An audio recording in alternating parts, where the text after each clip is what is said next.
Sultan Ibrahim murka isu stoking tertera kalimah Allah. Harga jualan runcit beras putih import turun berkuat kuasa esok. Assalamualaikum dan salam Malaysia Madani. Yang di Pertuan Agong murka isu penjualan sarung kaki tertera kalimah Allah di sebuah rangkaian kedai serba neka. Sultan Ibrahim menitahkan tindakan sekeras-kerasnya diambil terhadap pihak yang didapati bersalah. Sultan Ibrahim bertitah kalimah Allah dipandang sangat tinggi dalam sanubari umat Islam dan tidak sepatutnya timbul perkara yang boleh membangkitkan kemarahan terutamanya dalam bulan Ramadan. Sama ada ia disengajakan ataupun tidak, diimport atau dikeluarkan di kilang tempatan, baginda mahu tindakan sekeras-kerasnya dibuat mengikut lunas undang-undang agar pisang tidak berbuah dua kali. Seri Paduka Baginda juga bertitah adalah tidak masuk akal untuk sebuah syarikat yang kaki tangannya terdiri daripada warga negara tidak peka dengan perkara terbabit. Sementara itu, Sultan Ibrahim bertitah akan memulakan cara pemerintahan baginda yang sebenar selepas tempoh bulan madu tamat, kurang 2 minggu lagi. Saya akan memikul amanah raja-raja Melayu untuk menjaga kepentingan rakyat dan negara. Saya bukan patung untuk disembah atau dijadikan perhiasan di dalam majlis atau dipaksa mengikut segala kata dan kehendak sendiri. Kurang lagi 2 minggu akan genaplah 2 bulan saya memegang tampuk ketua negara. Apabila habis tempoh bulan madu ini, saya akan mulakan cara pemerintahan saya yang sebenar.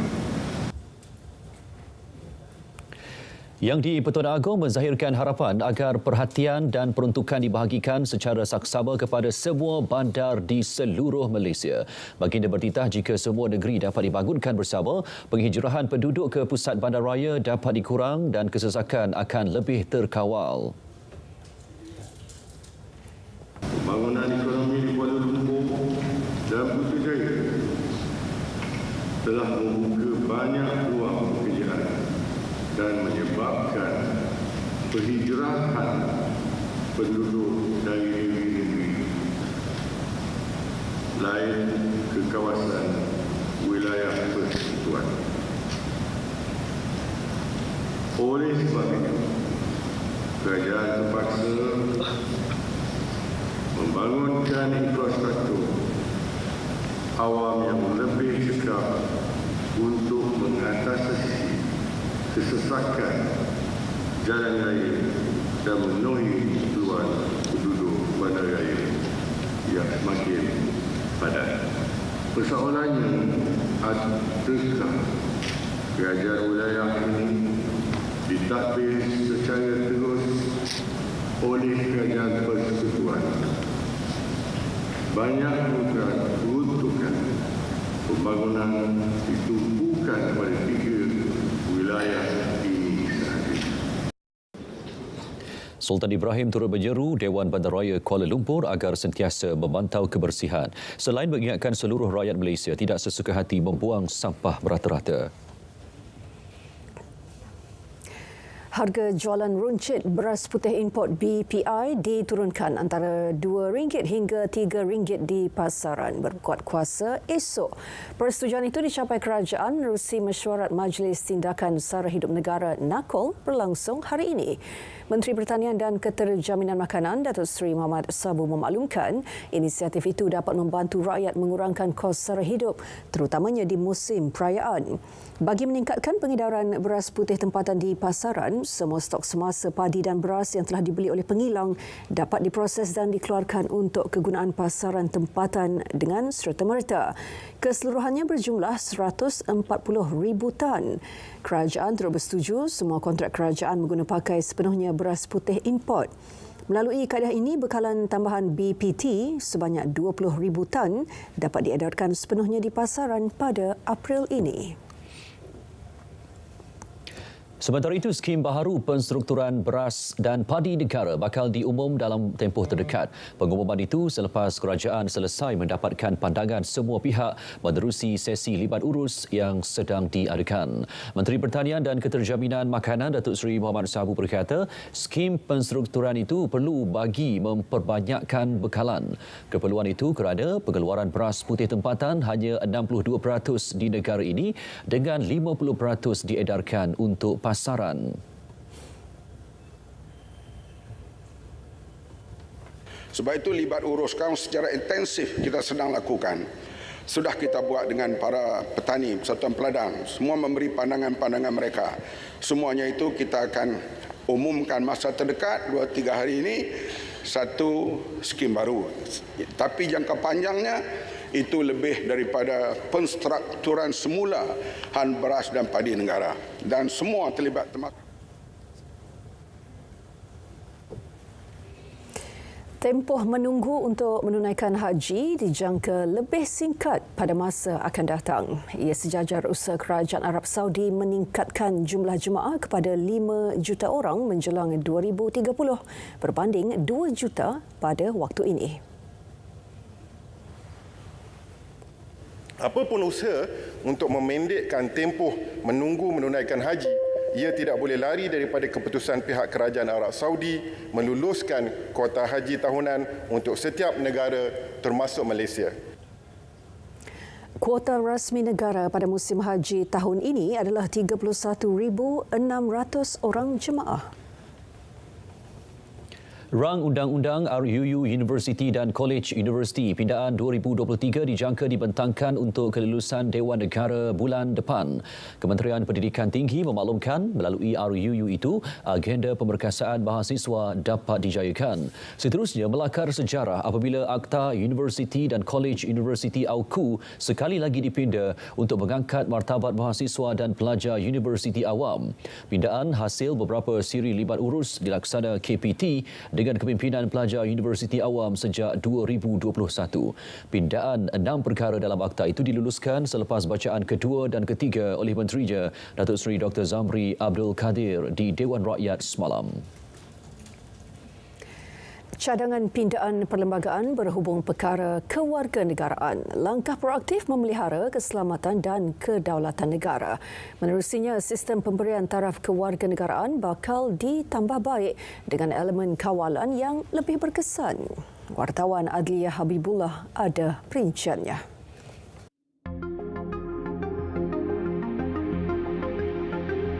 Pindaan perlembagaan kewarganegaraan bakal memperkukuh elemen pemberian taraf kewarganegaraan.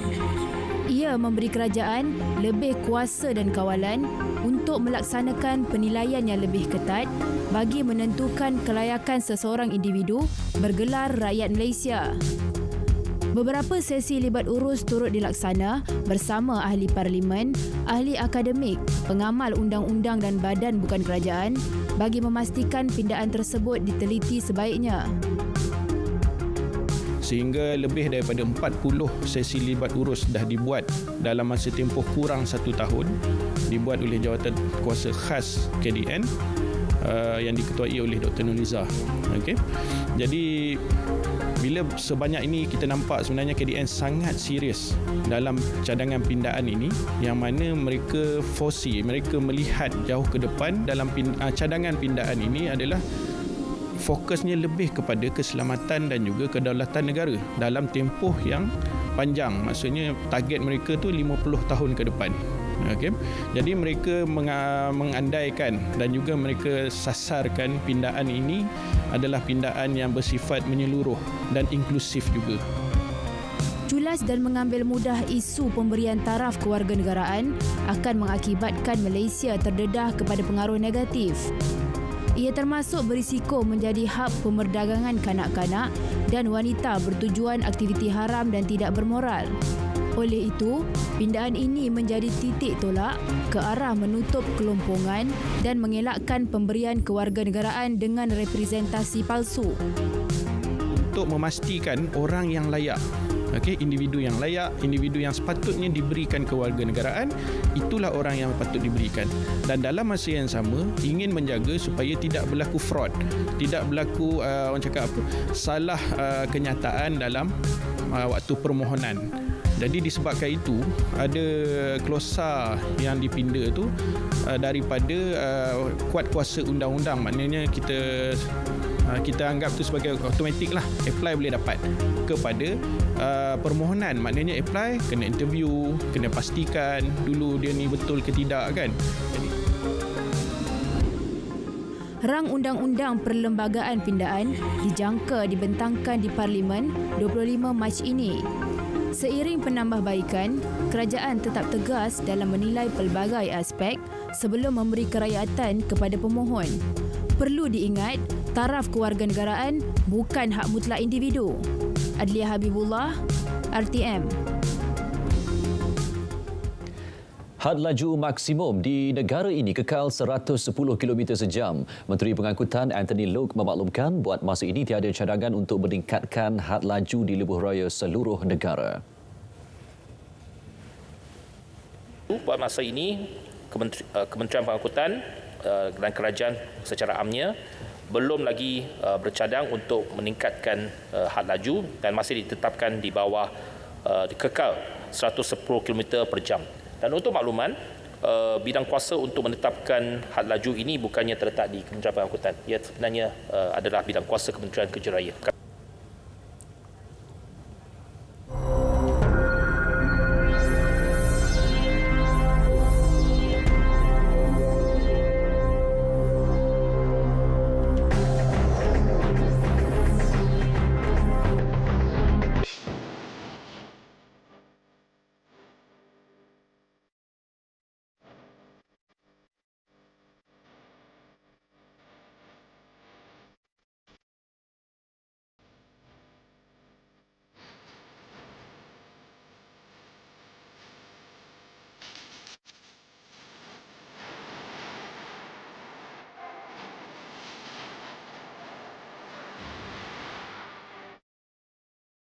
Keputusan peperiksaan sijil tinggi agama Malaysia STEM tahun 2023 akan dikeluarkan Selasa depan 26 Mac.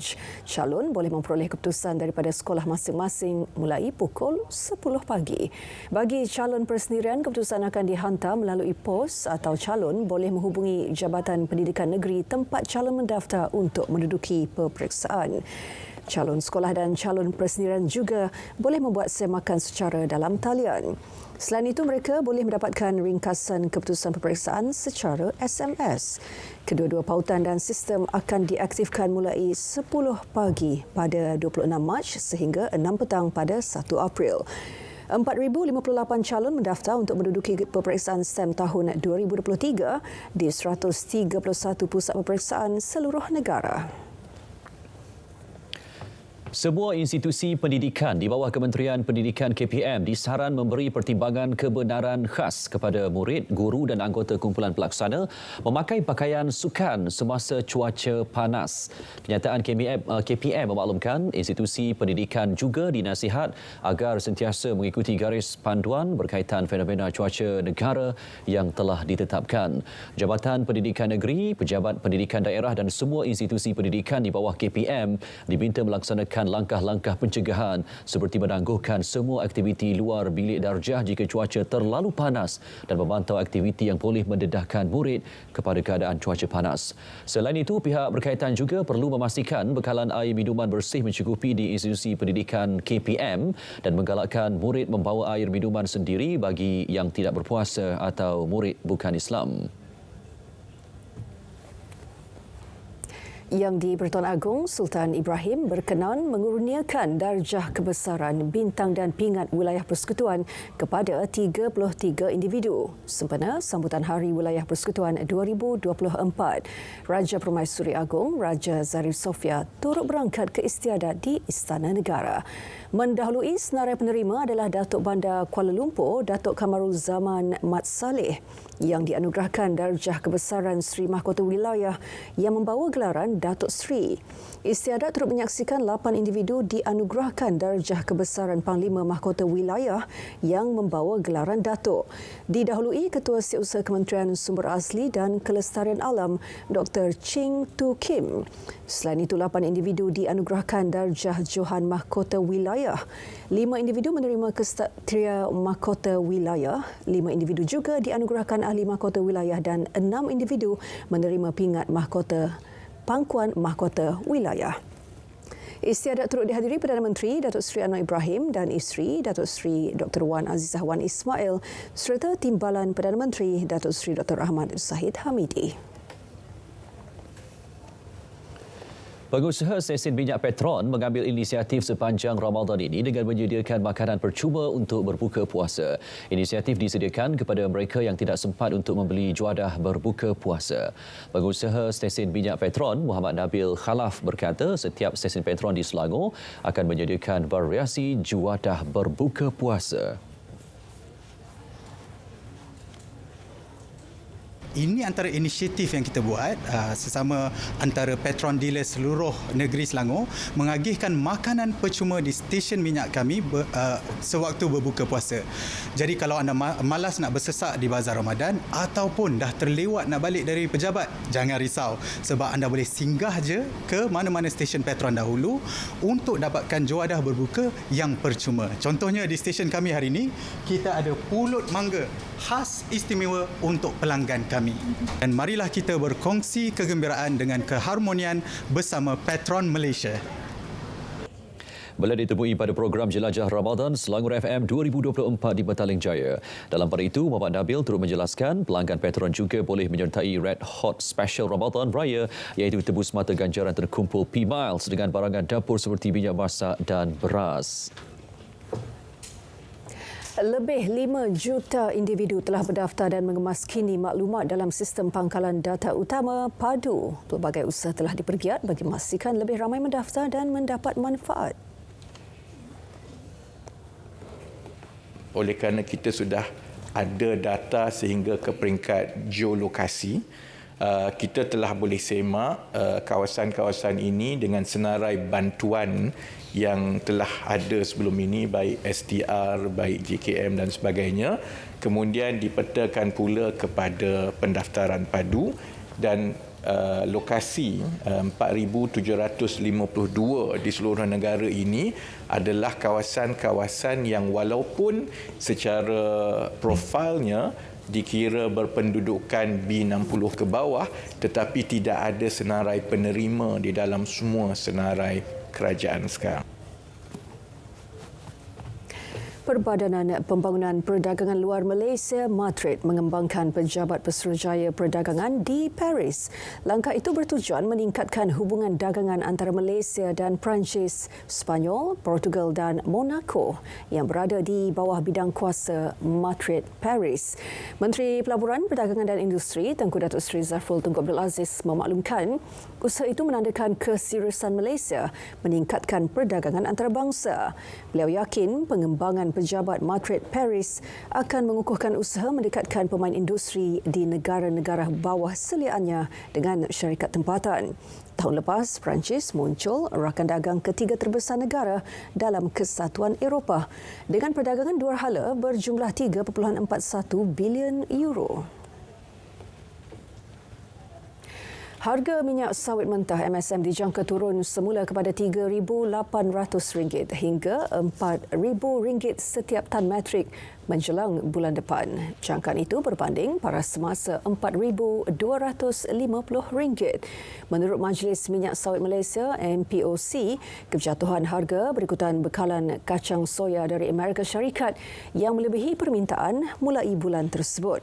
Selain itu, pengeluaran minyak sawit negara turut mengalami pemulihan bermusim secara beransur-ansur. Harga minyak sawit mencerminkan pemulihan dalam tahap pengeluaran dan inventory pada April dan Mei yang berpotensi mengehadkan harga minyak sawit. Harga MSM melonjak ke paras tertinggi dalam tempoh 12 bulan pada 15 Mac lalu, hampir 10% daripada harga penutup Februari 2023. Trend harga yang kukuh dapat disaksikan pada suku pertama 2024. Sebahagian besarnya disebabkan dinamik pertumbuhan bekalan yang defisit.